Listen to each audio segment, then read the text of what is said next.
Hi, I'm Desiree Hadley, And I'm Andrea Mason with Newark People's Assembly. and welcome to another episode of Hold the Line with Mayor Baraka. Now, today, Mayor, we're talking about the COVID-19 vaccine, mental health, and Newark's economy. So, my first question, I want to talk about the vaccine. This week, Newark is opening a vaccination site for the vulnerable population at the Donald M. Payne Senior School of Technology. And I know there are talks of people who are, around social media, I've seen people who are not too optimistic about taking the vaccine. So how do we expect Newark to reach herd immunity if there happens to be a large amount of people who are not interested? So first, the sites that are opening up now are the county sites. Okay. Newark will have a site open on the 29th of December for healthcare workers and first responders, police, fire. I think it's going to happen gradually. I don't think this is going to be a overnight thing. Mm-hmm. People have to come to this on their own, volition. They have to understand what's going on, look at the facts and the information. The problem is there's so much craziness on social media. Things go back and forth. It doesn't give people the opportunity to really get into the information, and they should. I mean, they should really take this seriously and not just look at people with fake names and false pictures on Facebook who put up wild stories. They should really study and try to figure out what this means for them and their family. And look at what's going on. There'll be a lot of people testing. Mm-hmm. They should pay attention to what's going on and come to the decision on their own. There are going to be a lot of people. Before the main public, general public is not going to probably get the vaccine, until March. Okay. I would say March 1st will probably be a fair day to say that the general public will be able to get the vaccine. So you have enough time to really think about what it is that you want to do and watch other people and figure this out on your own. Right. Andrea, did you have a question? So, Mayor, you've said publicly that you're willing to take the vaccine. Yeah. So initially, from the residents that we've noticed on Facebook Live and on those mediums, they were all asking, hey, is the mayor going to take it? So now I've noticed a slight shift. Because we don't really know the long-term effects and the side effects of the vaccine, they're wondering, are you having second thoughts or any doubts about taking the vaccine? There's always doubt, obviously, about what it is that you're going to do, but you have to wait at. It's like, coming outside every day. There's something may happen, but the probability of it is not as high. So there's always going to be doubt. There's always going to be fear, right? So I understand where I am and what's going on, but thousands of people are dying. Tens of thousands in this state and hundreds of thousands in the country, and most of those people look like me, and so it really puts us in a precarious situation. And as a elected official, I'm not a religious leader or in charge of a social sect or a group. I have to put information out that's pragmatic for everybody's beliefs. Right? Just because you with a group of people who believe one thing in your circle doesn't mean the other part of the community believes that. And so I have to provide options for them and make sure that what I'm telling them is safe and good. And if I'm telling them to do something, I have to be willing to do it myself. And so that's my perspective on it. So if I'm going to ask people to take a vaccine, then I should be willing to take it too. So that's how I feel. And there might be religious groups who say they shouldn't do it. People who are part of this group or organization, but what they don't understand is my perspective is that the entire city don't belong to your group, right? Everybody has different feelings and opinions, and if you're not providing an alternative to people, then you should give them the facts about what does exist. Okay, so my next question is about the mental health of the youth. I want to talk about the youth because I believe it's Generation Z who are a lot of the kids who are being affected by this pandemic. You have kids who weren't able to celebrate their birthdays like normal, kids who weren't able to go out with their friends, kids who haven't seen their friends in close to a year. And as adults, we're able to identify if we feel sad, down, anxious, depressed. But as kids, they don't know, most kids don't know how to identify those emotions. So I guess my question would be, how do we expect parents to know how to help prepare their kids' mental health after this pandemic is over? Most of them won't know how to do it. You're going to need help. I mean, most people don't know how to do it in regular times. Right. Right? So we have to, as a community, not be afraid of saying we need help, going to get therapy, talking to somebody for your family, for your children, individuals. We have to do that. And encourage other kind of activities that will help us deal with the issues that we're having in our community. We have a plethora of issues already that we already overlook. This just compounds it, right? So we just really need to use this as an opportunity. That's another thing this pandemic tore the lid off of, right? The emotional instability and mental fragility in our community. And we have to address it and deal with it. Yeah, there are a lot of groups out here, a lot of places where you can get help, where you can talk to people, and you should take advantage of it.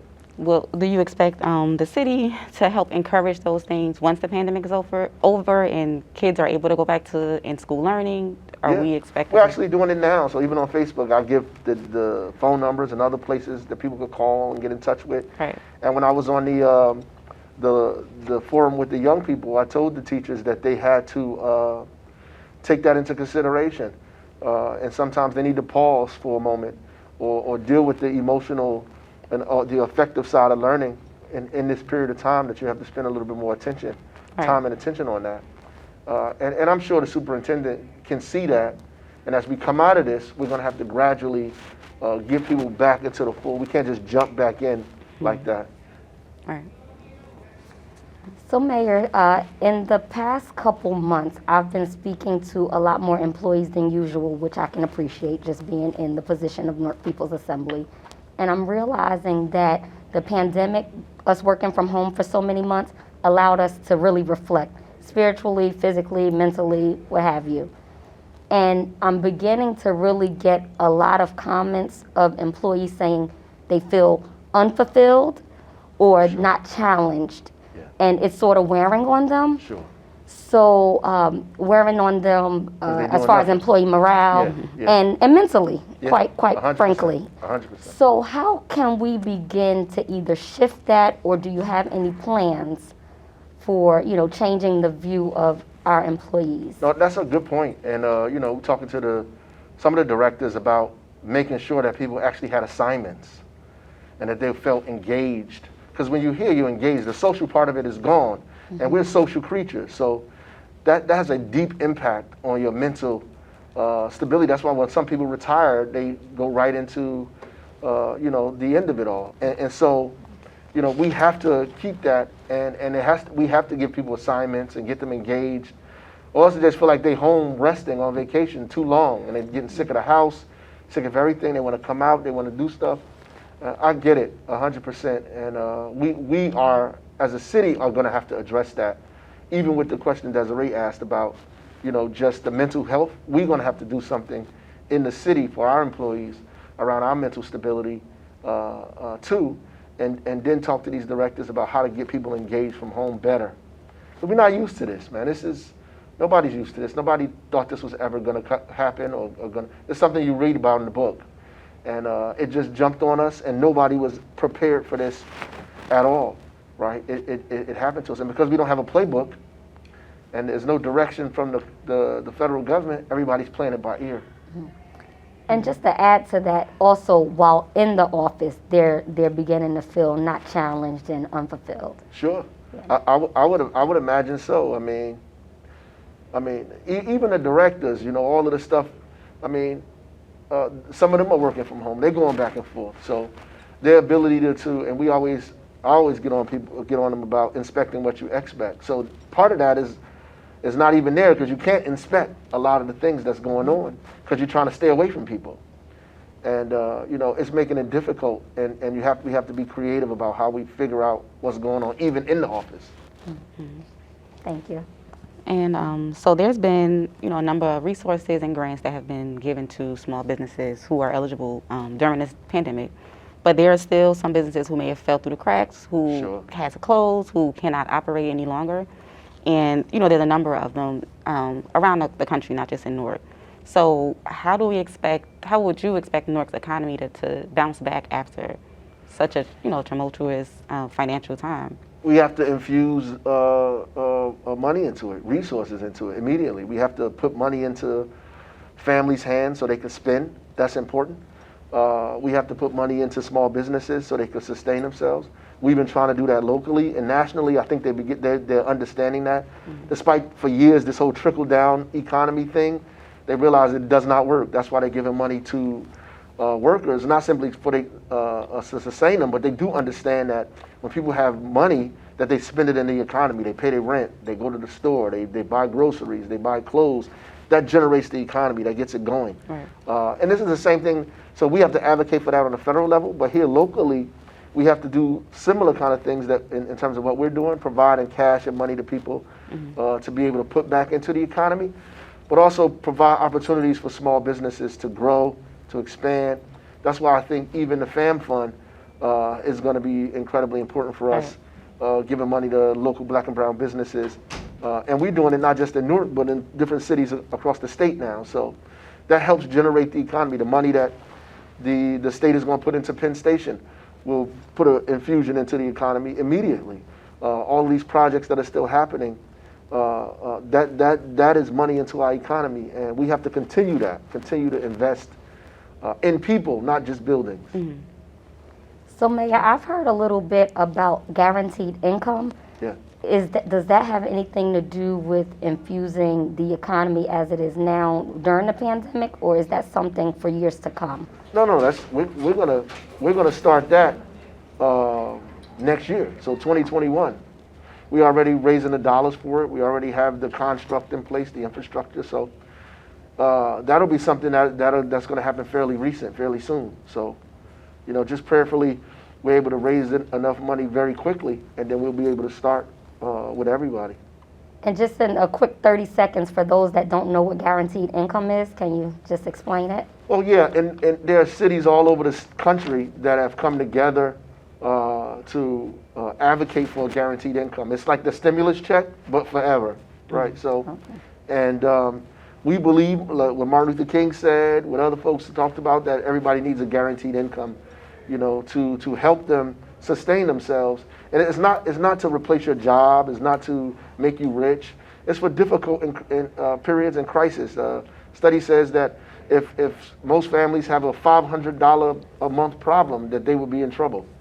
And so giving people money over that period of time helps to sustain their family, but it also helps the economy, because you're constantly putting money in the economy. And the evidence shows that people spend that money immediately on rent, on food, and on clothes. Those are three major things that we need, and it helps move our economy forward. So we're going to identify people probably through a lottery or through some other process in the city that are going to be able to get this money regularly, probably over 18 months to 24-month period. And then we're going to study that, because what we're doing is advocating on a state and a federal level to make this happen for everybody in perpetuity. Okay, Mayor, we have about a minute and a half left. Is there any closing remarks you wanted to tell to the people about this holiday season and how you would? Well, I pray everybody have a joyous and comforting holiday season, that they continue to self-reflect, that they enjoy themselves, they take time down. And remember, this holiday, this holiday is about sacrifice. Mm-hmm. And one thing that I've seen during this period of time is that culture in this country the American culture has really made us individualistic and pretty selfish. And we have to do our best to fight that cultural kind of education that we get in this country, the every man for himself, every person for himself thing, and begin to think about others and not just our own well-being, right. And think about other people's well-being, right? And be grateful for what we have. Right. Be grateful that you have heat, that you have a roof over your head, that there's food in your refrigerator, that you're healthy, that your kids are healthy, that your family is healthy, that nobody's died in your family if that's the case. Mm-hmm. And be grateful and thankful for your own life too. So I think we really need to take time to reflect on that during this season. Okay. Thank you, Mayor. Thank you, Andrea. Thank you. And thank you for watching Hold the Line. We'll see you again on the next episode.